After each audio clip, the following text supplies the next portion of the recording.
আমরা এখন চলে এসেছি ঝারসুগুড়া স্টেশনে। আর এসে দেখছি ট্রেন 3 ঘন্টা লেট। এত বৃষ্টি পড়ছে, প্রচুর বৃষ্টি হচ্ছে এখন। আর এই আমরা খাওয়া দাওয়া নিয়ে রাতের জন্য রেডি ছিলাম যে ট্রেন আসবে 7:45-এ, আর আমরা ভোর 4টের মধ্যে কলকাতা ঢুকে যাবো। কিন্তু ট্রেন এখন 3.5 ঘন্টা লেট। বৃষ্টি পড়ছে, আরও কত লেট হবে জানি না।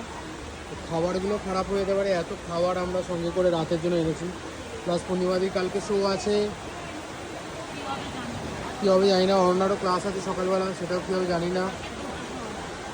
হ্যাঁ, আমরা সুপার ফাস্ট ট্রেন বুক করেছিলাম, কিন্তু দুবারই আমরা আসা যাওয়া সুপার স্লো পেলাম ট্রেন। কী করব জানি না। আপাতত এখানে বসে ওয়েট করতে। হ্যাঁ, কালকের থেকে আমাদের নজর লেগেছে অনেকজনে। সব থেকে বড় নজর যে দেয় সে হচ্ছে আপনাদের ক্যামেরার পেছনেই আছে। কালকের থেকে প্রচুর নজর পড়ে গেছে আমাদের উপর, ওই জন্য এই অবস্থা আমাদের এখন।